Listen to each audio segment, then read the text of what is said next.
Hello, good morning my dear students. All are welcome to the next part of income tax. അപ്പോൾ നമ്മൾ capital gains എന്ന ചാപ്റ്ററാണ് discuss ചെയ്തുകൊണ്ടിരിക്കുന്നത്. അപ്പോൾ അതിൽ പാർട്ട് 2 ആണ്. ഇതോടുകൂടിയിട്ട് ഈ ചാപ്റ്ററിലെ പ്രധാന ഭാഗങ്ങൾ ഏകദേശം നമ്മൾ കവർ ചെയ്യും. അപ്പം ഇതുവരെയുള്ള ക്ലാസ്സുകൾ മിസ്സായിട്ടുള്ള ആളുകളുണ്ടെങ്കിൽ അവർ ഈ വീഡിയോയുടെ താഴെയുള്ള ലിങ്കുകൾ കൊടുത്തിട്ടുണ്ട്. അതിൽ പോയിട്ട് നിങ്ങളുടെ മിസ്സായിട്ടുള്ള ക്ലാസ്സുകൾ അല്ലെങ്കിൽ നിങ്ങൾക്ക് ഏത് ക്ലാസ്സാണോ ആവശ്യമുള്ളത് അത് കാണുക. ഓക്കെ, നോട്ട്സും അതോടൊപ്പം തന്നെ ഓരോ ക്ലാസ്സിൻ്റെയും താഴെയുള്ള ലിങ്കിൽ ഡൗൺലോഡ് നോട്ട്സ് എന്ന് പറയുന്ന ലിങ്ക് കാണും. അതിനകത്ത് നിന്ന് നിങ്ങൾക്ക് ഡൗൺലോഡ് ചെയ്യാവുന്നതാണ്. അപ്പോൾ നമുക്കിന്ന് ക്ലാസ്സിലേക്ക് പോവാം.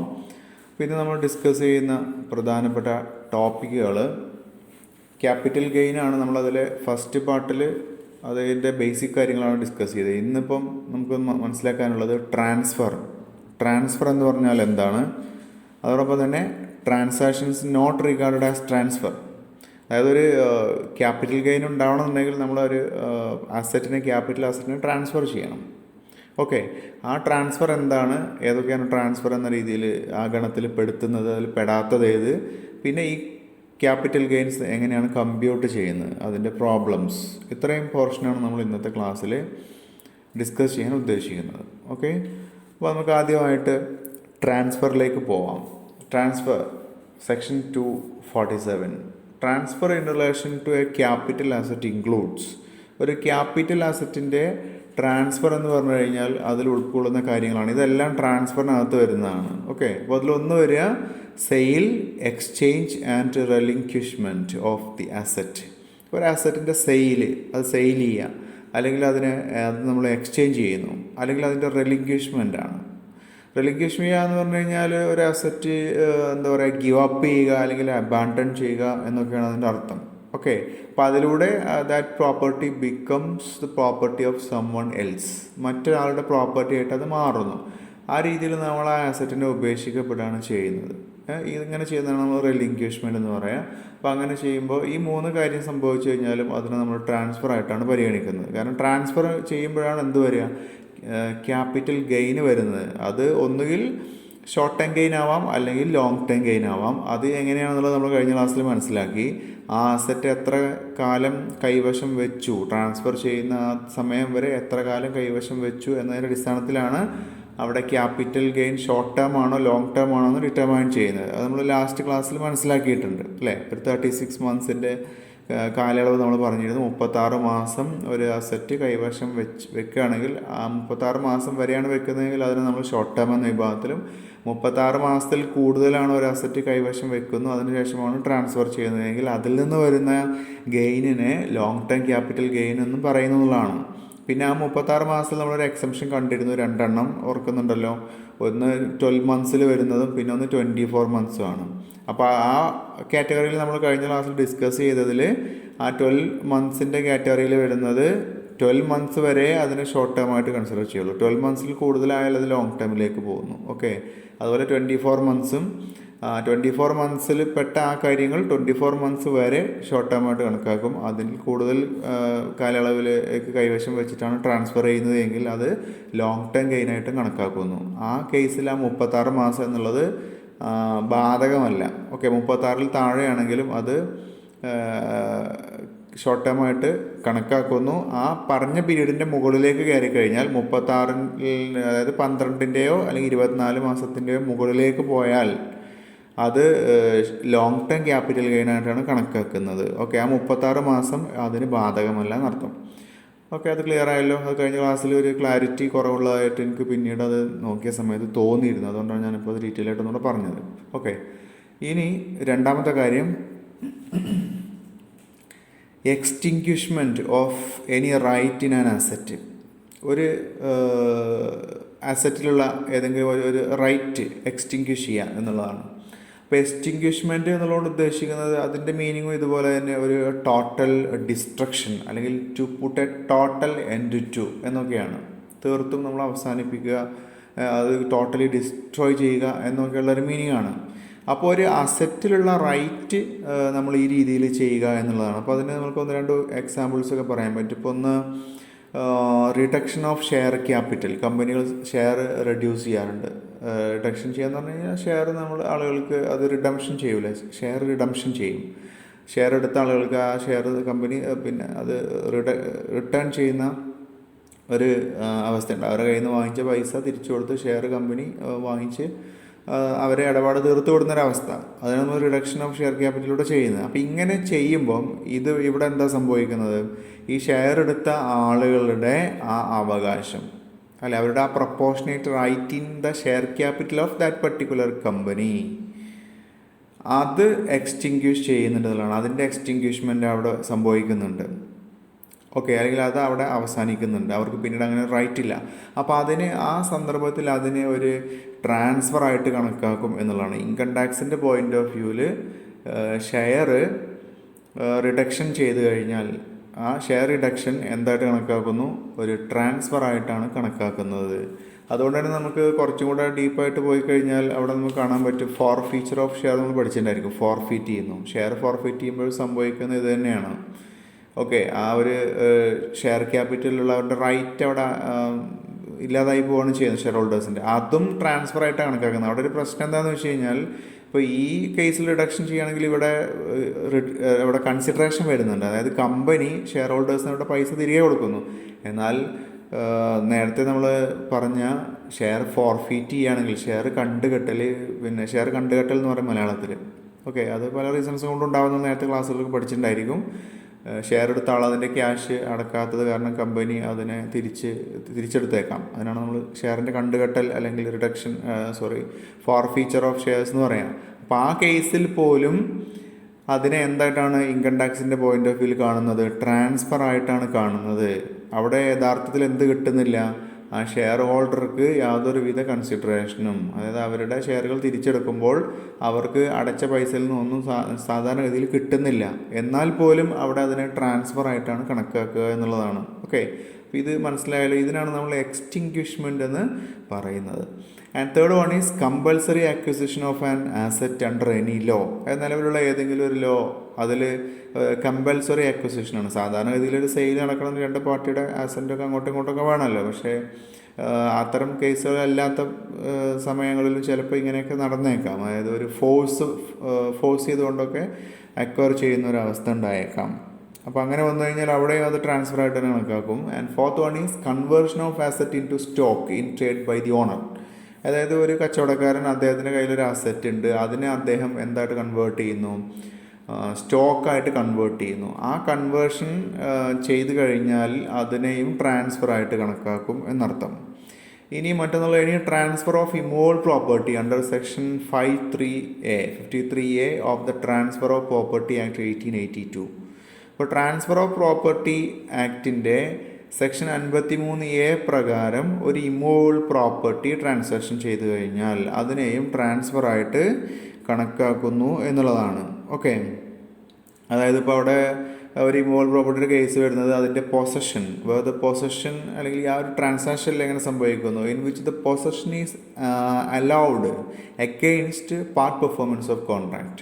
അതായത് ആ ഒരു പ്രോപ്പർട്ടി അതിൻ്റെ പൊസഷൻ കിട്ടുകയാണ് ചെയ്യുന്നത്. ആ കോൺട്രാക്റ്റ് ഫുള്ളായിട്ട് പെർഫോം ചെയ്യുന്നില്ല, പാർട്ടായിട്ട് തന്നെ പെർഫോം ചെയ്ത് കഴിഞ്ഞാലും അവിടെ അതിൻ്റെ എന്ത് കിട്ടുന്നുണ്ട്? ആ പ്രോപ്പർട്ടിയിൽ ഇയാൾക്ക് ഫുൾ പൊസഷൻ കിട്ടുന്നുണ്ട്.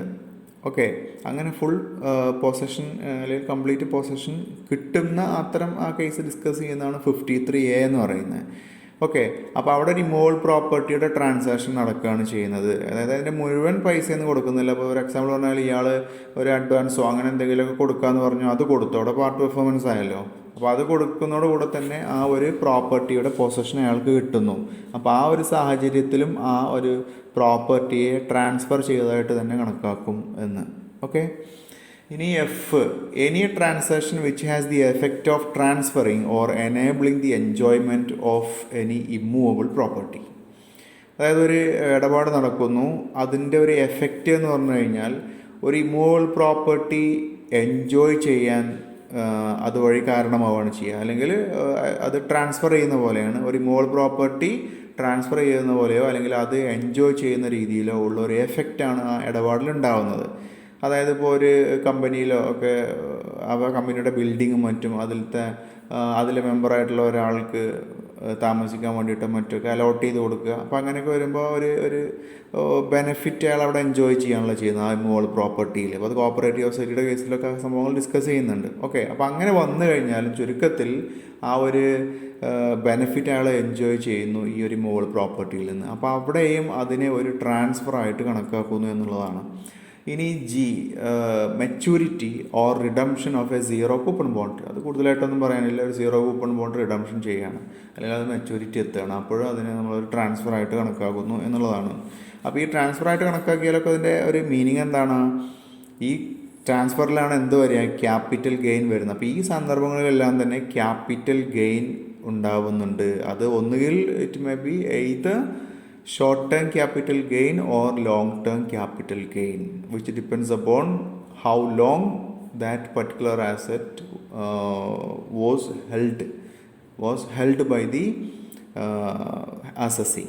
അതാണ് അവിടെ നോക്കാനുള്ള കാര്യം. ഓക്കെ, ഇനി നമ്മൾ കുറച്ച് ട്രാൻസാക്ഷൻസ് ഉണ്ട്. These transactions are not considered as a transfer. ഈ ട്രാൻസാക്ഷൻസിനെ ഒന്നും നമ്മൾ ട്രാൻസ്ഫറായിട്ട് കണക്കാക്കുന്നില്ല. ഇതൊരു വലിയ ലിസ്റ്റാണ്. ഞാൻ ജസ്റ്റ് ഒരു 6-7 കാര്യങ്ങൾ ഒന്ന് മനസ്സിലാക്കാൻ വേണ്ടി ഇട്ടു എന്ന് മാത്രമേ ഉള്ളൂ. അപ്പോൾ ടെക്സ്റ്റ് ബുക്ക് റെഫർ ചെയ്യുക, അതിൽ ഈ ഒരു സെക്ഷൻ കാണും. അതിൽ 10-25-30ഓളം കാര്യങ്ങളൊക്കെ ഉണ്ട്. പല ടെക്സ്റ്റുകളിലും പല രീതിയിലായിരിക്കും കൊടുത്തിട്ടുണ്ടായിരിക്കുക. എന്തായാലും സെക്ഷൻ 46 ആൻഡ് 47 ആണ് ഈ കാര്യം ഡിസ്കസ് ചെയ്യുന്നത്. അപ്പോൾ അതിൽ ഒരുപാട് സബ് സെക്ഷൻസ് വരുന്നുണ്ട്. ഓക്കെ, അപ്പം ഈ പറഞ്ഞിട്ടുള്ള കാര്യങ്ങളൊന്നും തന്നെ എന്തല്ല, ട്രാൻസ്ഫർ അല്ല. അതായത് ഇതൊന്നും ക്യാപിറ്റൽ ഗെയിൻ ഉണ്ടാവാൻ കാരണമാകുന്ന ഇടപാടുകളല്ല എന്നർത്ഥം. അപ്പോൾ അതിൽ കുറേ കാര്യങ്ങളുണ്ട്. ഞാൻ 2-3 എക്സാമ്പിൾ വായിക്കാം.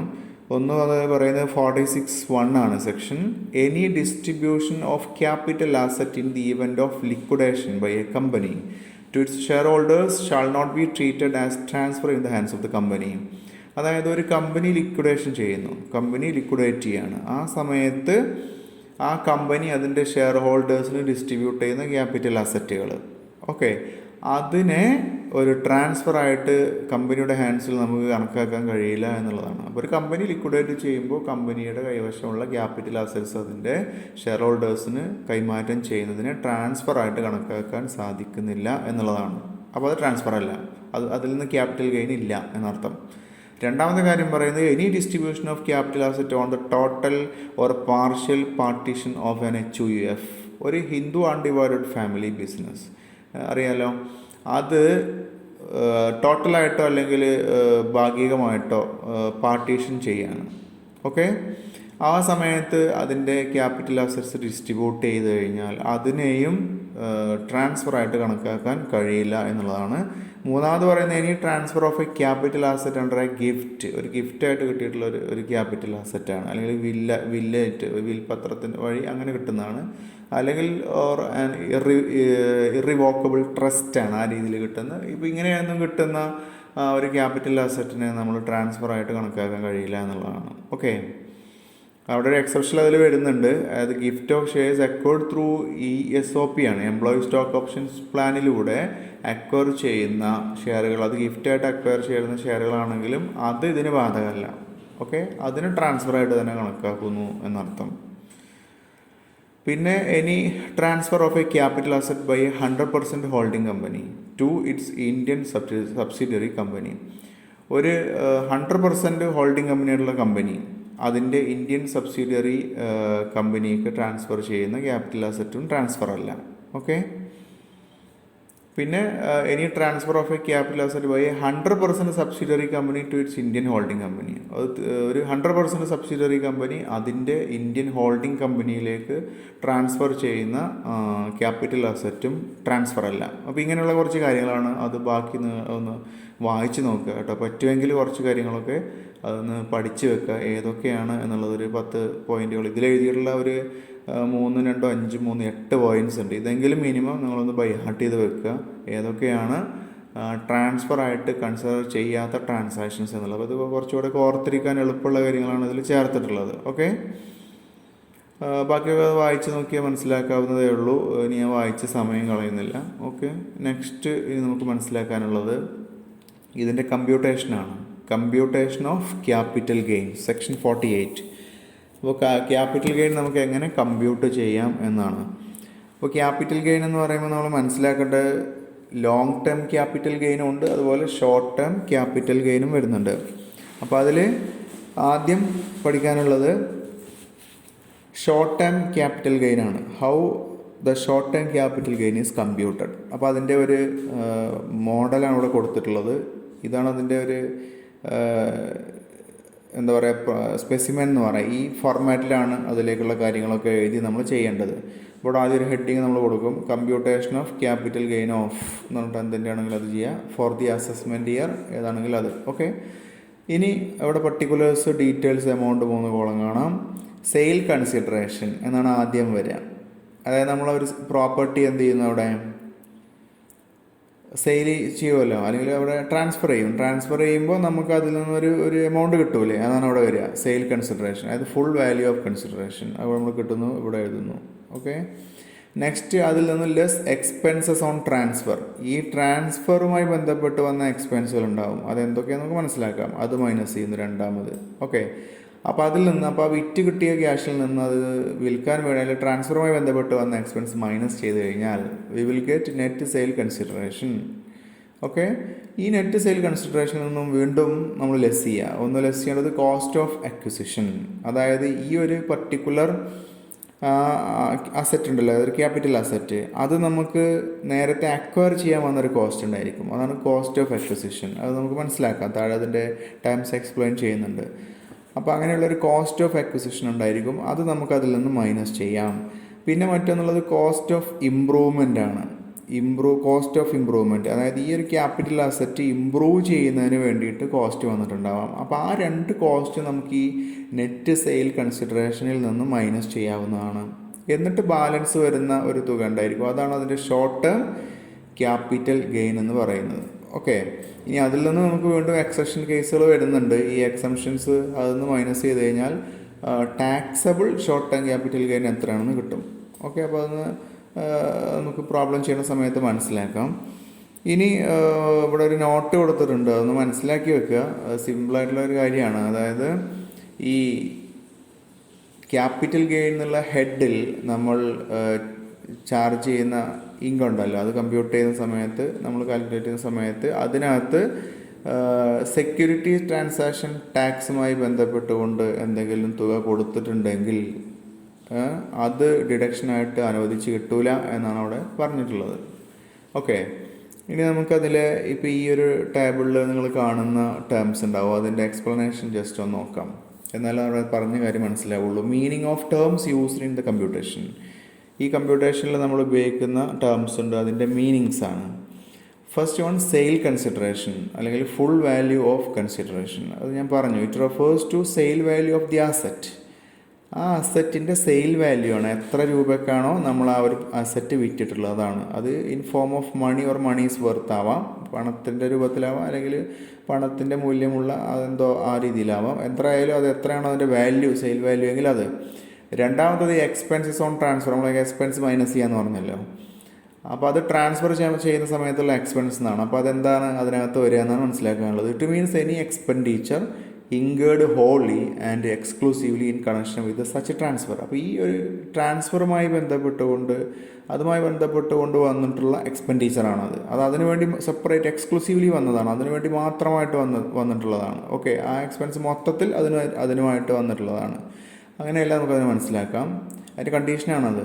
സച്ച് ആസ്, ഇനി എന്തൊക്കെയാണ് അതിൽ വരുന്നത്, brokerage or commission incurred four securing buyer. അതായത് ഈ ഒരു അസറ്റ് നമുക്ക് ട്രാൻസ്ഫർ ചെയ്യണം, അല്ലെങ്കിൽ അത് വാങ്ങിക്കാൻ ഒരാൾ നമുക്ക് കിട്ടണമല്ലോ, ഒരു ബയർ വേണം. അപ്പോൾ ആ ബയറെ കണ്ടുപിടിക്കാൻ വേണ്ടിയിട്ട് നമ്മൾ ഒരാളെ ബ്രോക്കറേജ് കൊടുത്ത് അല്ലെങ്കിൽ കമ്മീഷൻ കൊടുത്ത് ഏൽപ്പിച്ചു. ഒരു ബ്രോക്കർ ഉണ്ടാവും, അദ്ദേഹമാണ് അതിനൊരു ബയറെ കണ്ടുപിടിച്ച് ആ സെയിൽ നടക്കാൻ വേണ്ടിയിട്ട് ഹെൽപ്പ് ചെയ്യുന്നത്. അപ്പോൾ ബ്രോക്കറേജ് കൊടുത്തേക്കാം.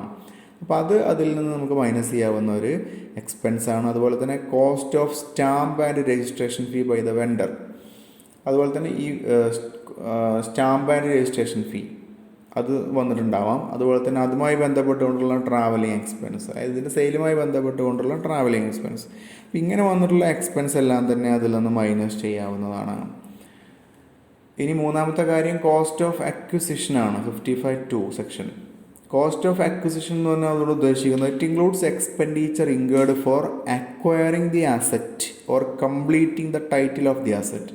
ആ ഒരു അസറ്റ് കരഗതമാക്കാൻ വേണ്ടിയിട്ട്, അത് അക്വയർ ചെയ്യുന്നതിന് വേണ്ടിയിട്ട് വന്നിട്ടുള്ള എക്സ്പെൻസാണ്. അല്ലെങ്കിൽ അതിൻ്റെ ടൈറ്റിൽ കംപ്ലീറ്റ് ചെയ്യാന്ന് പറയുമ്പോൾ നമ്മൾ അതിൻ്റെ ഉടമസ്ഥാവകാശം നമുക്ക് കിട്ടണമല്ലോ. അപ്പോൾ അത് പൂർത്തീകരിക്കാൻ വേണ്ടിയിട്ട് നമുക്ക് എന്താണോ അതിൽ ചിലവ് വന്നിട്ടുണ്ടെങ്കിൽ അതെല്ലാം തന്നെ കോസ്റ്റ് ഓഫ് അക്വിസിഷനകത്ത് ഉൾപ്പെടുത്താം.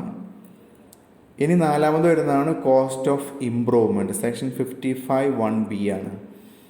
അപ്പോൾ ഇംപ്രൂവ് ചെയ്യുക എന്നുള്ളതുകൊണ്ട് ഉദ്ദേശിക്കുന്നത് to increase the productive quality of the asset എന്നാണ്. To improve means to increase the productive quality of the asset. ആ അസറ്റിൻ്റെ ഉൽപ്പാദന ക്ഷമത അല്ലെങ്കിൽ പ്രൊഡക്റ്റീവ് ക്വാളിറ്റി, ഉൽപ്പാദന ഗുണമേന്മ എന്നൊക്കെ പറയാം, അത് ഇൻക്രീസ് ചെയ്യാൻ വേണ്ടിയിട്ട് നമ്മൾ ചിലവാക്കുന്ന ഒരു തുകയുണ്ട്. അതിനെയാണ് നമ്മൾ അതിൻ്റെ കോസ്റ്റ് ഓഫ് ഇമ്പ്രൂവ്മെൻറ്റ് എന്ന് പറയുക. അസറ്റ് ഇമ്പ്രൂവ് ചെയ്യുന്ന കാര്യമാണ്. അപ്പോൾ അതിലെന്ത് വരും? ഒരു ക്യാപിറ്റൽ നാച്ചുറുള്ള എക്സ്പെൻഡിച്ചർ ആയിരിക്കും നമുക്ക് അവിടെ വരുന്നത്. ഓക്കെ, അപ്പോൾ അത് അസറ്റിലേക്ക് അഡീഷൻ ചെയ്യാൻ വേണ്ടിയിട്ടാവാം വന്നിട്ടുണ്ടാവുക, അല്ലെങ്കിൽ അതിനെ ഓൾട്ടറേഷൻ ചെയ്യാൻ വേണ്ടിയിട്ടാവാം. അപ്പോൾ അങ്ങനെ ആ ഒരു ക്യാപിറ്റൽ അസറ്റിലേക്ക് അഡീഷൻ ചെയ്യുന്നതുമായി ബന്ധപ്പെട്ടുകൊണ്ടോ അല്ലെങ്കിൽ അതിലെന്തെങ്കിലും ഓൾട്ടറേഷൻസ് ചെയ്യുന്നതുമായി ബന്ധപ്പെട്ടുകൊണ്ടോ നമുക്ക് ഇൻകർ ചെയ്യുന്ന എക്സ്പെൻസിനാണ് നമ്മൾ ഈ ഒരു കോസ്റ്റ് ഓഫ് ഇമ്പ്രൂവ്മെൻറ്റ് എന്ന് പറയുന്നത്. അപ്പോൾ ഈ പറയപ്പെട്ട കാര്യങ്ങളെല്ലാം തന്നെ നേരത്തെയുള്ള ടേബിളിൽ നമ്മൾ കണ്ടു. അപ്പോൾ ഇതെല്ലാം എന്ത് ചെയ്യാൻ പറ്റുന്നതാണ്? മൈനസ് ചെയ്യാവുന്നതാണ്. അതായത് വിറ്റ് കിട്ടുന്ന തുകയിൽ നിന്നെല്ലാം കുറക്കാം. അപ്പോൾ ഇതൊക്കെ കുറച്ച് കഴിഞ്ഞാൽ ബാലൻസ് വരുന്നതാണ് ടാക്സബിൾ ആയിട്ടുള്ള ക്യാപിറ്റൽ ഗെയിൻ വരിക. അപ്പോൾ തീർച്ചയായിട്ടും ഒരു പിന്നെ സെല്ലറെ സംബന്ധിച്ചിടത്തോളം, അതായത് ഒരു അസസിയെ സംബന്ധിച്ചിടത്തോളം അയാൾ മാക്സിമം ഇതെല്ലാം കുറക്കാൻ തന്നെ ആയിരിക്കും ശ്രമിക്കുന്നത്. കാരണം അയാൾക്ക് ടാക്സ് ലയബിലിറ്റി അത്ര കണ്ട് കുറയുമല്ലോ. ഓക്കെ, ഇനി നമുക്ക് അതിൻ്റെ ഒരു എക്സാമ്പിൾ നോക്കാം. Example 1. Mr. Divesh had purchased a golden ring as on 17th August 2018 for 20,000. അതായത് ദിവേഷ് എന്ന് പറയുന്ന ആൾ ഒരു ഗോൾഡൻ റിങ് വാങ്ങിക്കുകയാണ്. ഒരു സ്വർണത്തിൻ്റെ റിങ് വാങ്ങിക്കുകയാണ്, ഒരു മോതിരം വാങ്ങിക്കുകയാണെന്ന് വിചാരിച്ചോ. അത് വാങ്ങിക്കുന്നത് 17/8/2018 20,000 രൂപയ്ക്കാണ് വാങ്ങിച്ചത്. അങ്ങനെ ഓൺ 1/5/2019 അദ്ദേഹം എന്ത് ചെയ്തു? He has Sean A diamond on it costing ₹25,000. ഇദ്ദേഹം ആ റിങ്ങിൽ ഒരു ഡയമണ്ട് സ്യൂ ചെയ്യുക എന്ന് പറഞ്ഞു കഴിഞ്ഞാൽ ഇപ്പോൾ നമുക്ക് എങ്ങനെ പറയാം, അതിൽ പറ്റിക്കുക എന്നൊക്കെ പറയില്ലേ, അതിലേക്ക് ചേർക്കുക, തുന്നി ചേർക്കുക എന്നൊക്കെയാണ് പറയാറുള്ളത് സാധാരണ. അപ്പോൾ ഒരു റിങ്ങിലേക്ക് ഒരു ഡയമണ്ട് വെച്ച് കൊടുക്കുക, മോതിരത്തിൽ ഒരു ഡയമണ്ട് വെച്ച് കൊടുക്കലാണ്. അങ്ങനെ ചെയ്തു. അപ്പോൾ ആ ഡയമണ്ടിന് വന്ന കോസ്റ്റ് 25,000 രൂപയാണ്. അങ്ങനെ അതിനൊക്കെ ശേഷം ഇദ്ദേഹം 2019 ആയപ്പോൾ 1/8/2019 അദ്ദേഹം എന്ത് ചെയ്തു? He sold such ring for ₹80,000. ഈ റിങ് പിന്നീട് അദ്ദേഹം വിറ്റു, 80,000 രൂപയ്ക്ക് വിറ്റു. And incurred brokerage for arranging customer ₹5,000. അപ്പോൾ ഈ ഒരു വിൽപ്പനയ്ക്ക് വേണ്ടി ഒരു കസ്റ്റമറെ കിട്ടണമല്ലോ, വാങ്ങിക്കാൻ ഒരാൾ കിട്ടണം.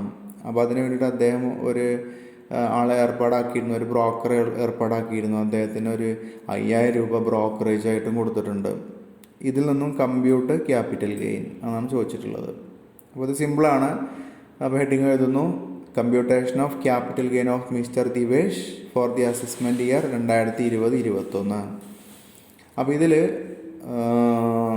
ഡീറ്റെയിൽസൊക്കെ എമൗണ്ട് പർട്ടിക്കുലേഴ്സ് ഇതെല്ലാം എഴുതുന്നു. ആദ്യം നമ്മൾ എഴുതുന്നത് എന്താണ്? Sale consideration. എത്രയാണ് ഒരു സെയിൽ കൺസിഡറേഷൻ? നമ്മളോട് പറഞ്ഞിട്ടുണ്ട് 80,000 വിറ്റത്. അപ്പോൾ ഇത് 80,000 എഴുതി. ഓക്കെ, ഇതിൽ നിന്നും നെക്സ്റ്റ് വരുന്നത് ലെസ് എക്സ്പെൻസസ് ഓൺ ട്രാൻസ്ഫർ ആണ്. അപ്പോൾ ട്രാൻസ്ഫറിലെ എക്സ്പെൻസ് വന്നതെന്നാണ്.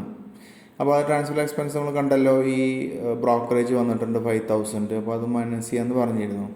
അപ്പോൾ അത് മൈനസ് ചെയ്യുക, 5,000 മൈനസ് ചെയ്യുക. അപ്പോൾ മൈനസ് ചെയ്യുമ്പോൾ നമുക്ക് എത്ര കിട്ടും? 80 - 5 75,000 കിട്ടും. അതാണ് നെറ്റ് സെയിൽ കൺസിഡറേഷൻ. ഓക്കെ, ഇതിൽ നിന്ന് വീണ്ടും ഇദ്ദേഹത്തിന് കോസ്റ്റ് ഓഫ് അക്വിസിഷൻ മൈനസ് ചെയ്യാം. കോസ്റ്റ് ഓഫ് അക്വിസിഷൻ എന്ന് പറഞ്ഞാൽ ഈ ഒരു റിങ് വാങ്ങിക്കാൻ വന്ന ചിലവുണ്ടല്ലോ ഫസ്റ്റിൽ, അദ്ദേഹത്തിന് 20,000 ആണ്, 20,000 രൂപ വെച്ച് കൊടുത്തിട്ടാണ് ഇത് വാങ്ങിച്ചത്. അതാണ് ഈ കോസ്റ്റ് ഓഫ് അക്വിസിഷൻ എന്ന് പറഞ്ഞു കഴിഞ്ഞാൽ. അപ്പോൾ 75,000 നിന്ന് വീണ്ടും 20,000 മൈനസ് ചെയ്യാം. ഓക്കെ, പിന്നെ വീണ്ടും വരുന്നതാണ് കോസ്റ്റ് ഓഫ് ഇമ്പ്രൂവ്മെൻറ്റ്. ഇമ്പ്രൂവ്മെൻറ്റ് എന്ന് പറഞ്ഞാൽ ഇവിടെ അദ്ദേഹം ഇതിലേക്ക് ഒരു അഡീഷൻ ചെയ്തു, ഒരു ഡയമണ്ട് വെച്ച് കൊടുത്തിട്ട് ഇതിൽ അഡീഷൻ ചെയ്തല്ലോ, അതിന് ഡയമണ്ടിന് വന്ന ചിലവ് 25,000 ആണ്. അപ്പോൾ മൊത്തം 45,000 കൂടെ ഇയാൾക്ക് കുറക്കാൻ കിട്ടും അതിൽ നിന്ന്. അപ്പോൾ 45,000 കുറക്കുന്നു, 75 45 കുറച്ച ബാക്കി 30,000. അപ്പോൾ ഈ ഒരു 30,000 ആയിരിക്കും ഇതിൽ നിന്നുള്ള ഇയാളുടെ ഗെയിൻ. ഈ ഗെയിൻ വിളിക്കുന്ന പേരാണ് ഷോർട്ട് ടേം ക്യാപിറ്റൽ ഗെയിൻ. ഇതെങ്ങനെയാണ് ഷോർട്ട് ടേം ക്യാപിറ്റൽ ഗെയിൻ എന്ന് നമ്മൾ അറിയാൻ പറ്റുന്നത് എങ്ങനെയാണ്? നമ്മൾ പഠിച്ചിട്ടുണ്ട് ഇതിൻ്റെ പീരീഡ് ഓഫ് ഹോൾഡിംഗ് ആണ് നോക്കേണ്ടത് അല്ലേ. ഇദ്ദേഹം ഇത് 1 ഇയർ പീരീഡിൽ താഴെയാണ് കൈവശം വെച്ചിട്ടുള്ളൂ. അതായത് 17/8/18 വാങ്ങി, എന്ത് ചെയ്തു, 1/8/19 ഇത് വിറ്റു അല്ലേ. ഒരു വർഷം തികഞ്ഞിട്ടില്ല, ഒരു വർഷം ആവണമെങ്കിൽ തന്നെ 16/8/19 വരണം. ഇവിടെ 1/8/19 ആയപ്പോഴേ അദ്ദേഹം അത് വിറ്റിട്ടുണ്ട്. അപ്പോൾ ഈ കേസിൽ ഇത് ഷോർട്ട് ടേം ക്യാപിറ്റൽ ഗെയിൻ ആണ്. അപ്പോൾ ക്വസ്റ്റ്യൻ വരുന്ന സമയത്ത് അവിടെ ഷോർട്ട് ടേം എന്നോ ലോങ് ടേം എന്നോ ഒന്നും പറഞ്ഞോളണമെന്നില്ല. ഇവിടെ കമ്പ്യൂട്ട് ക്യാപിറ്റൽ ഗെയിൻ എന്ന് മാത്രമേ ഉള്ളൂ, ക്വസ്റ്റ്യൻ നോക്കിയാൽ കാണാം. അപ്പോൾ ലാസ്റ്റ് ആൻസർ എഴുതുമ്പോൾ നമ്മളത് ഷോർട്ട് ടേം ക്യാപിറ്റൽ ഗെയിൻ എന്ന് എഴുതണോ ലോങ് ടേം ക്യാപിറ്റൽ ഗെയിൻ എഴുതണോ എന്നുള്ളത് നമ്മുടെ ഈ അസറ്റിൻ്റെ ഡേറ്റൊക്കെ നോക്കുക, വാങ്ങിച്ച ഡേറ്റും വിറ്റ ഡേറ്റും. നമ്മൾ നേരത്തെ പറഞ്ഞ കണ്ടീഷൻസൊക്കെ അവിടെ ഓർമ്മ ഉണ്ടായിരിക്കണം. 36 മന്ത്സിൽ താഴെയാണെങ്കിൽ ഷോർട്ട് ടേം ആണ്. അതിൽ തന്നെ 2 എക്സെപ്ഷണൽ കേസ് നേരത്തെ പറഞ്ഞല്ലോ, 24 മന്ത്സിൻ്റെ കേസും വരുന്നുണ്ട്, 12 മന്ത്സിൻ്റെ കേസും വരുന്നുണ്ട്. അതിൽ പറഞ്ഞിട്ടുള്ള ആ ഒരു അസറ്റ്സൊക്കെ കറക്റ്റായിട്ട് പഠിച്ചു വെക്കണം, എപ്പോഴേ നമുക്കിത് കറക്റ്റ് ചെയ്യാൻ പറ്റുള്ളൂ. ഓക്കെ, ഇത്രയാണ് ഇപ്പോൾ ഇതിലുള്ളത്. അപ്പോൾ ഇത് മനസ്സിലായി എന്ന് വിചാരിക്കുന്നു. ഇനി നമുക്ക് അടുത്ത് വരുന്നത് ലോങ് ടേം ക്യാപിറ്റൽ ഗെയിനാണ്. ലോങ് ടേം ക്യാപിറ്റൽ ഗെയിന് കമ്പ്യൂട്ട് ചെയ്യുന്നത് ഇതേപോലെ തന്നെ. അവിടെ സെയിൽ കൺസിഡറേഷൻ എല്ലാം ഇതേ സ്റ്റെപ്പ് തന്നെ, അതിൽ മാറ്റമൊന്നുമില്ല. എക്സ്പെൻസ് ഓൺ ട്രാൻസ്ഫർ ഉണ്ട്, നെറ്റ് സെയിൽസ് കൺസിഡറേഷൻ അതുവരെ ഒരുപോലെ തന്നെ. പിന്നെ വരുന്ന ഇതിൽ വ്യത്യാസമുണ്ട്, less indexed cost of acquisition. അതായത് കോസ്റ്റ് ഓഫ് അക്വിസിഷനും കോസ്റ്റ് ഓഫ് ഇമ്പ്രൂവ്മെൻറ്റും തന്നെയാണുള്ളത്, പക്ഷേ അതിനോട് കൂടെ ഒരു വാക്ക് അഡീഷൻ വരുന്നുണ്ട് ഇവിടെ. എന്താണ്? ഇൻഡെക്സ്ഡ്. അപ്പോൾ ഇൻഡെക്സ്ഡ് കോസ്റ്റ് ഓഫ് അക്വിസിഷൻ എന്നും ഇൻഡെക്സ്ഡ് കോസ്റ്റ് ഓഫ് ഇമ്പ്രൂവ്മെൻറ്റും എന്ന് എഴുതണം. ഏത് കേസിൽ? ലോങ് ടേം ക്യാപിറ്റൽ ഗെയിൻ ആണ് എങ്കിൽ അവിടെയാണ് നമ്മൾ ഇൻഡെക്സ് ചെയ്യുന്നത്. ഈ കോസ്റ്റ് ഓഫ് അക്വിസിഷനെ ഇൻഡെക്സ് ചെയ്യുന്നു, കോസ്റ്റ് ഓഫ് ഇമ്പ്രൂവ്മെൻറ്റിനെയും ഇൻഡെക്സ് ചെയ്യുന്നുണ്ട്. അപ്പോൾ ഇൻഡെക്സ് ചെയ്യുക എന്താണെന്നുള്ളത് വഴി മനസ്സിലാക്കാം. അതുകൊണ്ടാണ് അതിനെ അങ്ങനെ പറയുന്നത്. ഓക്കെ, എന്നിട്ട് നമുക്ക് കിട്ടുന്നതാണ് ലോങ് ടേം ക്യാപിറ്റൽ ഗെയിൻ. അതുവരെ പരീക്ഷയ്ക്ക് ചോദിക്കുന്നതെങ്കിൽ ഇത്ര എഴുതുക, ലോങ് ടേം ക്യാപിറ്റൽ ഗെയിൻ. ഇനി അതിന് വീണ്ടും ഈ എക്സംഷൻസൊക്കെ നമ്മൾ മൈനസ് ചെയ്ത് കഴിഞ്ഞാൽ നമുക്ക് ആക്ച്വലി ടാക്സബിൾ ആയിട്ടുള്ള ലോങ് ടേം ക്യാപിറ്റൽ ഗെയിൻ എത്രയാണെന്ന് കിട്ടും. അതിൻ്റെ ലാസ്റ്റ് പോർഷനാണ്. ഇനി അതിൻ്റെ മുമ്പേ നമുക്ക് ഇനിയിപ്പോൾ ഇതിൽ കണ്ട ഈ ടേംസിൻ്റെ എക്സ്പ്ലനേഷൻ ഒന്ന് നോക്കാം എങ്ങനെയാണെന്നുള്ളത്. അതിൽ ഒന്നാമത്തെ കേസുകൾ നമ്മൾ ഡിസ്കസ് ചെയ്യേണ്ട ആവശ്യമില്ല എക്സ്പെൻസിൻ്റെ കേസിൽ. രണ്ടാമത്തെ കാര്യത്തിൽ വരുന്നത് ഇൻഡെക്സ്ഡ് കോസ്റ്റ് ഓഫ് അക്വിസിഷനാണ്. അപ്പോൾ indexed cost of acquisition means the cost of acquisition. Cost of acquisition നമ്മളവിടെ ഡിസ്കസ് ചെയ്തു, ഷോർട്ട് ടേം ക്യാപിറ്റൽ ഗെയിനിൽ ഡിസ്കസ് ചെയ്തു. അത് തന്നെയാണ്, പക്ഷേ അതെന്ത് ചെയ്യുന്നു? നമ്മൾ അഡ്ജസ്റ്റ് ചെയ്യുന്നു according to the price level of the year of sale. വിൽറ്റ ആ ഒരു വർഷം ഉണ്ടാവും, ആ വർഷത്തെ വില നിലവാരം വെച്ചുകൊണ്ട് അതിലേക്ക് നമ്മൾ അതിനെ അഡ്ജസ്റ്റ് ചെയ്യുന്നു. അപ്പോൾ വിൽക്കുന്ന ഇയറിലെ വിലയുമായി കൊണ്ട് അഡ്ജസ്റ്റ് ചെയ്യുന്നു ഏതിനെ? കോസ്റ്റ് ഓഫ് അക്വിസിഷനെ. അങ്ങനെ അഡ്ജസ്റ്റ് ചെയ്തിട്ടുള്ള കോസ്റ്റ് ഓഫ് അക്വിസിഷനെ വിളിക്കുന്ന പേരാണ് സിമ്പിളായിട്ട് എന്ത് പറഞ്ഞാൽ ഇൻഡെക്സ്ഡ് കോസ്റ്റ് ഓഫ് അക്വിസിഷൻ എന്നുള്ളതുകൊണ്ട് ഉദ്ദേശിക്കുന്നത്. അതായത് നമ്മളിവിടെ മനസ്സിലാക്കേണ്ട കാര്യം എന്താണെന്ന് വെച്ചാൽ, ജസ്റ്റ് ഒരു എക്സാമ്പിൾ ഇത് അറിയാൻ വേണ്ടിയിട്ട് പറയാം. ഇപ്പോൾ നമ്മളൊരു പ്രോപ്പർട്ടി വാങ്ങിച്ചത് ഇപ്പോൾ ഒരു 2005 വിചാരിച്ചോളൂ. 2005 വാങ്ങി, 2005 മുതൽ വാങ്ങിയിട്ട് നമ്മൾ വിൽക്കുന്നത് ഇപ്പോൾ 2019. ഓക്കെ, 2019 വിൽക്കുന്നു. അപ്പോൾ 2005 മുതൽ 2019 എന്ന് പറഞ്ഞു കഴിഞ്ഞാൽ നമുക്കൊരു 10-14 വർഷമായി അല്ലേ. 14 വർഷം മുമ്പേ നമ്മൾ വാങ്ങിച്ചതാണ്. അപ്പോൾ ഈ ഒരു അസറ്റ് സ്വാഭാവികമായിട്ടും 14 വർഷം മുമ്പേ വാങ്ങിക്കുമ്പോൾ അതിനൊരു വില ഉണ്ടാവും. അപ്പോൾ സപ്പോസ് അത് 1 ലക്ഷം രൂപക്ക് വാങ്ങിച്ചു എന്ന് വിചാരിച്ചോ. ഇതിപ്പോൾ 2019 വിൽക്കുന്നത്. ഇതിപ്പോൾ വിൽക്കുന്നത് ചിലപ്പോൾ 10 ലക്ഷം രൂപക്കായിരിക്കും. 10 ലക്ഷം. ഇപ്പോൾ ഭൂമിയാണോ അങ്ങനെ എന്തെങ്കിലും ആണോ എന്ന് വിചാരിച്ചോ. 1 ലക്ഷം രൂപക്ക് വാങ്ങിച്ച ഭൂമി ഇപ്പോൾ വിറ്റപ്പോൾ 10 ലക്ഷം കിട്ടുന്നു. അപ്പോൾ ഇവിടെ ഇങ്ങനെ നോക്കുമ്പോൾ നമ്മളിതിൻ്റെ ഗെയിന്, അതായത് നമ്മളുടെ ഡിഫറൻസ് ഉണ്ടല്ലോ, വിറ്റ വിലയും വാങ്ങിച്ച വിലയും നമ്മളുടെ ഡിഫറൻസ് നമുക്ക് ഇവിടെ 9 lakh കിട്ടും. അപ്പോൾ ഈ ഇപ്പോൾ മറ്റുള്ളതൊന്നും ഇല്ലയെന്ന് വിചാരിച്ചോ. അപ്പോൾ ഈ 9 lakh എന്ന് പറയുമ്പോൾ ഇതൊരു കമ്പാരിറ്റീവ്ലി ഒരു ഹ്യൂജ് എമൗണ്ട് ഓഫ് ഗെയിനാണ്. അപ്പോൾ അത് ഭയങ്കരമായിട്ടുള്ള എന്ത് വരും, ടാക്സ് വരും, വലിയൊരു എമൗണ്ട് ടാക്സ് ആയിട്ട് അവിടെ വരും. അപ്പോൾ അതൊക്കെ ഒഴിവാക്കുക എന്നുള്ളതൊരു ഉദ്ദേശമാണ്. മാത്രമല്ല അന്നത്തെ 1 ലക്ഷം ഇന്നത്തെ 1 ലക്ഷത്തിന് തുല്യമല്ലല്ലോ.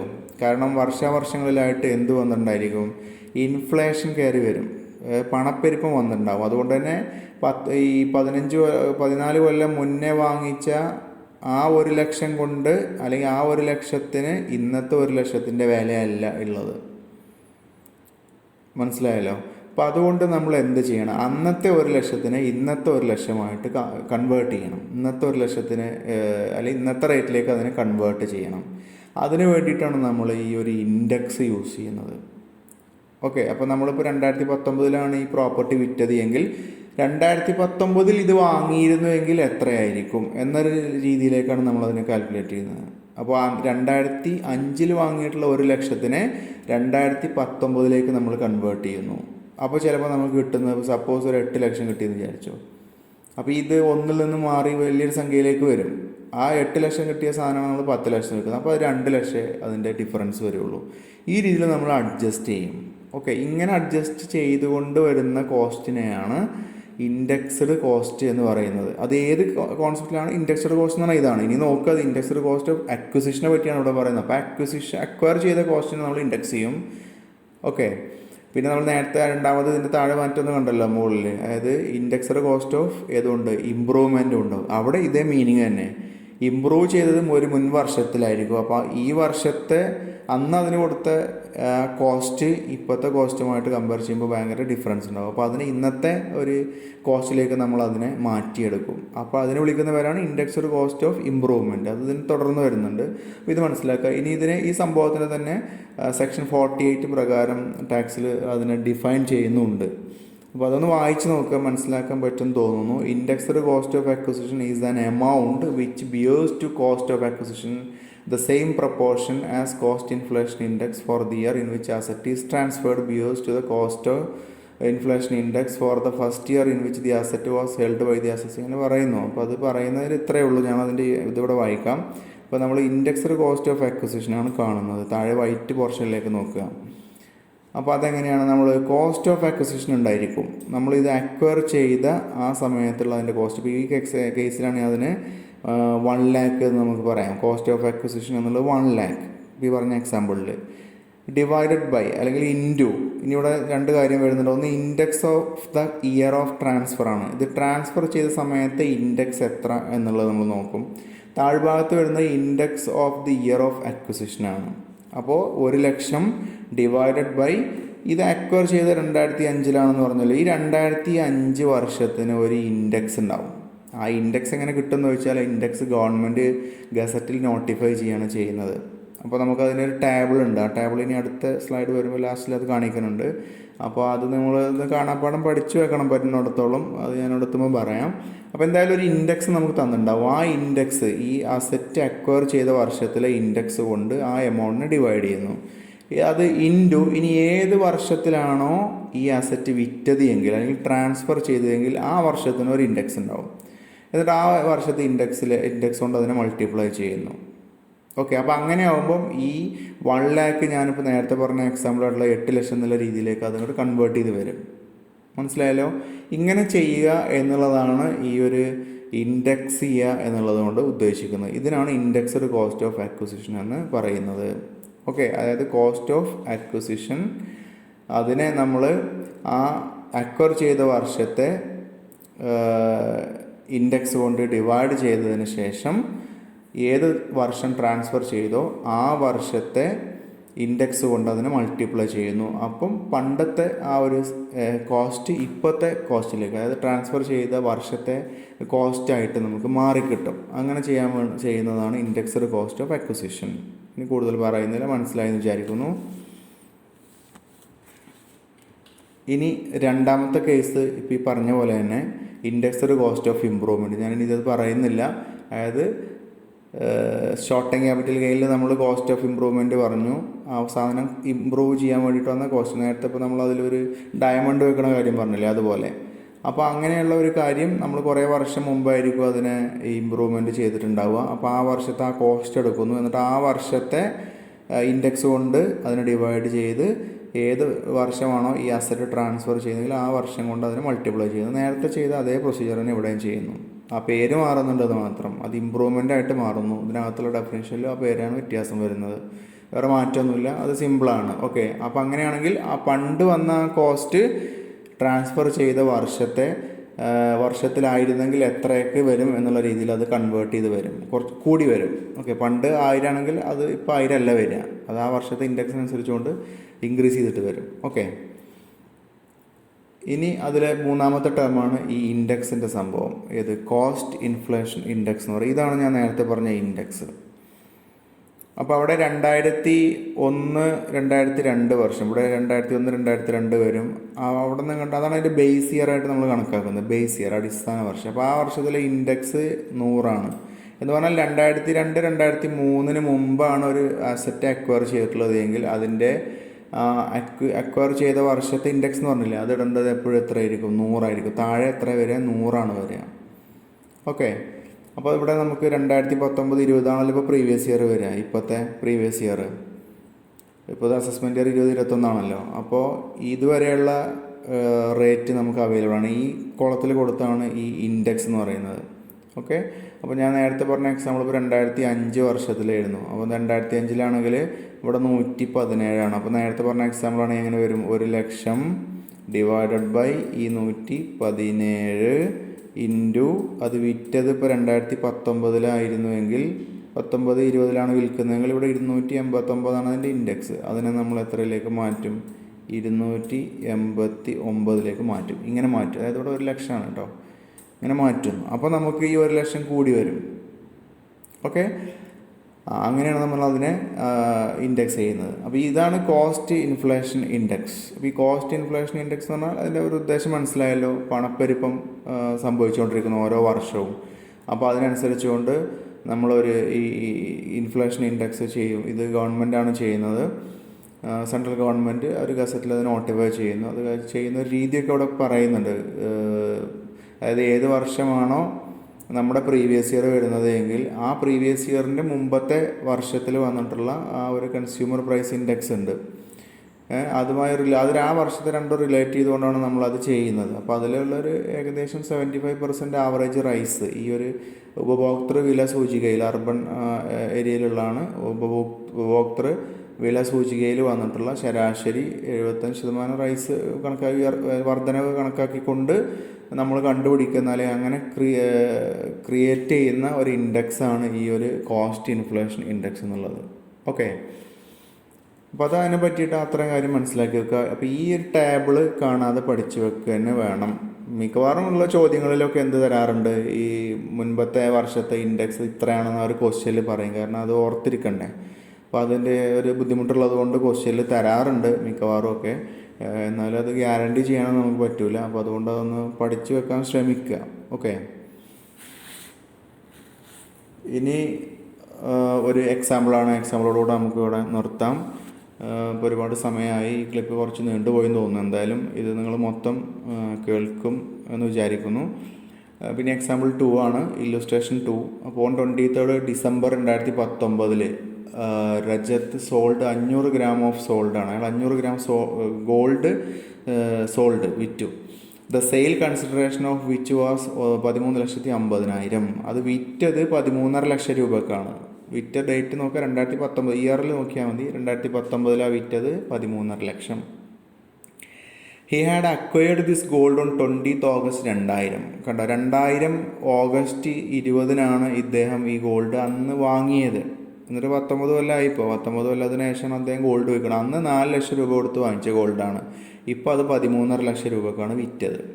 Fair market value of 500 gram of gold on 1 April 2001. അത് നമ്മൾ പറഞ്ഞല്ലോ, ആ ഒരു ബേസ് ഇയർ സ്റ്റാർട്ട് ചെയ്യുന്ന ആ ഒരു കാലമാണ് അവിടെ വന്നിട്ടുള്ളത്. ആ 1 April 2001 ഇതിൻ്റെ ഫെയർ വാല്യൂ എന്ന് വന്നിട്ടുള്ളത് 3,60,000 രൂപയാണ്. Find out the amount of capital gain chargeable to tax for the assessment year 2020-21. അപ്പോൾ ഈ സെയിലിലൂടെ വന്നിട്ടുള്ള ക്യാപിറ്റൽ ഗെയിന് എത്രയാണെന്നുള്ളതാണ് കണ്ടുപിടിക്കാൻ പറഞ്ഞിട്ടുള്ളത്. അപ്പോൾ ഇത് നമ്മൾ മനസ്സിലാക്കേണ്ടത് ഇതേത് ക്യാപിറ്റൽ ഗെയിൻ ആയിരിക്കും? ലോങ് ടേം ക്യാപിറ്റൽ ഗെയിൻ ആവും. എങ്ങനെ മനസ്സിലാവുന്നു? ഇത് വാങ്ങിച്ച സമയവും വിറ്റ സമയവും നോക്കുന്നു. 19 വർഷത്തെ ഗ്യാപ്പാണ്. അപ്പോൾ അത് തീർച്ചയായിട്ടും ലോങ് ടേം ക്യാപിറ്റൽ ഗെയിൻ ആണ്. അപ്പോൾ അതിൻ്റെ കമ്പ്യൂട്ടേഷനിലേക്ക് വരികയാണ്. ഇവിടെ ആദ്യം നമ്മൾ സെയിൽ കൺസിഡറേഷൻ എഴുതുന്നു 13.5 ലക്ഷം. ഇതുമായി ബന്ധപ്പെട്ട് എക്സ്പെൻസ് ട്രാൻസ്ഫറുമായി ബന്ധപ്പെട്ട എക്സ്പെൻസിനെ പറ്റിയൊന്നും ഇതിൽ പറഞ്ഞില്ല, അതുകൊണ്ട് അതിന് ഇല്ലാണോ ഒന്നുമില്ല. നെറ്റ് സെയിൽ കൺസിഡറേഷൻ 13.5 ലക്ഷം. പിന്നെയുള്ളത് ഇൻഡെക്സഡ് കോസ്റ്റ് ഓഫ് അക്വിസിഷൻ. ഇത് അക്വയർ ചെയ്ത കോസ്റ്റ് മാത്രമേ ഇവിടെ വന്നുള്ളൂ. ഇമ്പ്രൂവ്മെൻറ്റ് സംബന്ധമായ കാര്യങ്ങളൊന്നും ഇതിലില്ല, അതുകൊണ്ട് അത് ചെയ്യേണ്ടെന്ന് അർത്ഥം. ഇൻഡെക്സഡ് കോസ്റ്റ് ഓഫ് അക്വിസിഷൻ എങ്ങനെ കണ്ടുപിടിക്കാം? ഇൻഡെക്സഡ് കോസ്റ്റ് ഓഫ് അക്വിസിഷൻ 4 ലക്ഷം, അതായത് അതിൻ്റെ കോസ്റ്റ് പ്രൈസ് 4 ലക്ഷം ഇൻറ്റു വാങ്ങിച്ച ആ ഒരു വർഷം നമുക്ക് തന്നിട്ടുണ്ട്. എത്രയെന്നാ പറഞ്ഞത്? ഓഗസ്റ്റ് 2000-ലാന്ന് പറഞ്ഞത്. അപ്പോൾ 2000 നമ്മൾ പറഞ്ഞല്ലോ 1/4 മുൻപാണെങ്കിൽ എപ്പോഴും എത്ര വരിക? താഴ്ഭാഗത്ത് 100 വരിക. അപ്പോൾ ഇവിടെ 100 ആണ്. അതിൻ്റെ ഇൻഡെക്സിനെ പറ്റി കാണാതെ അങ്ങനെ പഠിച്ചു വെച്ചാൽ മതി. ഈ മുൻപത്തെ പീരീഡിലാണെങ്കിൽ ഇൻഡെക്സ് എപ്പോഴും എത്ര ആയിരിക്കും? 100 ആയിരിക്കും. അപ്പോൾ താഴ്ഭാഗത്ത് വരെ 200 ആണ്. അത് ഡിവൈഡ് ബൈ എന്നാണ് കേട്ടോ. നേരത്തെ ഉള്ള പോലെ ഇവിടെ 100 വരുന്നതിന് തുല്യമാണത്. ഇൻറ്റു 289 എന്നുള്ളത് 2000 ഈ വിറ്റ വർഷം ഉണ്ടല്ലോ, നമ്മൾ നേരത്തെ ഇവിടെ മുകളിൽ കണ്ടു 289. 2019-20 ഈ സമയത്തുള്ള ഇൻഡെക്സാണത്. 2019-20 ഉള്ള ഇൻഡെക്സാണ് ഏത്? ഈ 289 എന്നുള്ളത്. ഓക്കെ, അപ്പോൾ അത് വിറ്റത് അന്നായിരുന്നല്ലോ. 2019 വിറ്റത്. അപ്പോൾ അതിൻ്റെ ഇൻഡെക്സിലേക്ക് ഇൻറ്റു 289 അടിക്കുന്നു. അപ്പോൾ അതിന് നമുക്ക് എത്ര കൺവേർട്ട് ചെയ്ത് കിട്ടും? 11,56,000 കൺവേർട്ട് ചെയ്ത് കിട്ടും. ഓക്കെ, അപ്പോൾ 4 ലക്ഷം രൂപയ്ക്ക് വാങ്ങിച്ച സാധനം എത്ര രൂപയായിട്ട് മാറി? 11,86,000 ആയിട്ട് മാറി. അപ്പോൾ 13.5 ലക്ഷം രൂപ വിറ്റ് കിട്ടി. അതിൻ്റെ കോസ്റ്റ് 11,86,000 എന്നുള്ള ലെവലിലേക്ക് വന്നു. ഇനി അതിന്ന് ലോങ് ടേം ക്യാപിറ്റൽ ഗെയിൻ ഉള്ളത് 1,94,000. ഇത് മൈനസ് ചെയ്യാം. ഇത് രണ്ടും മൈനസ് ചെയ്തതാണ്. 13.5 ലക്ഷത്തിൽ നിന്ന് 11,56, അപ്പോൾ 1,94 കിട്ടും. ഓക്കെ, ഇത്രയേ ഉള്ളൂ ഇവിടെ പ്രോബ്ലം ചെയ്യാൻ. Long term capital gain. ഇതിൽ ഇൻഡെക്സ്ഡ് കോസ്റ്റ് ഓഫ് അക്വിസിഷനും ഇല്ല. അപ്പോൾ നമ്മളിവിടെ ഇപ്പോൾ ഇൻഡെക്സ് ചെയ്തു. ഈ കോസ്റ്റ് ഓഫ് അക്വിസിഷനെയും കോസ്റ്റ് ഓഫ് ഇമ്പ്രൂവ്മെൻറ്റിനെയും ഒക്കെ നമ്മൾ ഇൻഡെക്സ് ചെയ്യുന്നു. അപ്പോൾ ഈ ഇൻഡെക്സ് ചെയ്യുക എന്നുള്ള ഒരു ഓപ്ഷൻ വരുന്നത് എവിടെ മാത്രമേ ഉള്ളൂ? ലോങ് ടേം ക്യാപിറ്റൽ ഗെയിനിൻ്റെ കേസിൽ മാത്രമേ ഇൻഡെക്സ് ചെയ്യാൻ പറ്റുള്ളൂ. ഷോർട്ട് ടേം ക്യാപിറ്റൽ ഗെയിനിൽ ഇൻഡെക്സിങ് ഇല്ല. മനസ്സിലായല്ലോ? അപ്പോൾ 3 കൊല്ലത്തെ ആ ഒരു എക്സാക്റ്റ് പീരീഡ് 3 കൊല്ലം ഉണ്ടെങ്കിൽ പോലും അതിനെ ഇൻഡെക്സ് ചെയ്യാൻ പറ്റൂല എന്നുള്ളതാണ്. ഇനി if an asset is acquired, താഴെ നോട്ട് കൊടുത്തിട്ടുണ്ട് ബിഫോർ 1/4/2001. 1/4/2001 മുമ്പാണ് ഒരു അസറ്റ് അക്വയർ ചെയ്തിട്ടുള്ളത് എങ്കിൽ, ഇപ്പോൾ ഇവിടെ അങ്ങനെയുള്ള വന്നത് 1/4/2001 മുമ്പാണല്ലോ 20/8/2000 എന്ന് പറയുന്നത്. അപ്പോൾ അങ്ങനെയാണ്. അപ്പോൾ അങ്ങനെയാണെങ്കിൽ താഴെ പറയുന്നതിൽ ഏതാണോ ഹയർ അതാണ് നമ്മളതിൻ്റെ എന്തായിട്ട് എടുക്കുന്നത്? കോസ്റ്റ് ഓഫ് അക്വിസിഷനായിട്ട് എടുക്കുക എന്നാണ് പറഞ്ഞത്. ഇപ്പോൾ കാരണം നമുക്കിവിടെ ഒരു ഫെയർ മാർക്കറ്റ് വാല്യൂ പറഞ്ഞ സാധനം തന്നിട്ടുണ്ട്. ഫെയർ മാർക്കറ്റ് വാല്യൂ നമ്മളിപ്പോൾ ഇവിടെ എടുത്തില്ലല്ലോ. അത് മനസ്സിലാക്കാൻ വേണ്ടിയിട്ടാണ് അത് പറഞ്ഞിട്ടുള്ളത്. അതായത് ആക്ച്വൽ കോസ്റ്റ് ഓഫ് അക്വിസിഷൻ നോക്കുന്നു. ഇപ്പോൾ ഇവിടെ ആക്ച്വൽ കോസ്റ്റ് 4 ലക്ഷമാണ്. ഇവിടെ 4 ലക്ഷമാണ് actual cost. Fair market value ഉള്ളത് എത്രയാണ്? 360 അപ്പോൾ ഇതിൽ ഹയറാണ് നോക്കുക നമ്മൾ. ഇവിടെ ഹയർ വന്നിട്ട് 4 ലക്ഷം. അപ്പോൾ അതുകൊണ്ട് ഈ 4 ലക്ഷം തന്നെയാണ് ഇവിടെ കൺസിഡർ ചെയ്യുക. ഓക്കെ, അപ്പോൾ ഇത്രയേ ഉള്ളൂ ഈ കാര്യങ്ങൾ. അപ്പോൾ ഈ പറഞ്ഞ കാര്യങ്ങളൊക്കെ മനസ്സിലായെന്ന് വിചാരിക്കുന്നു.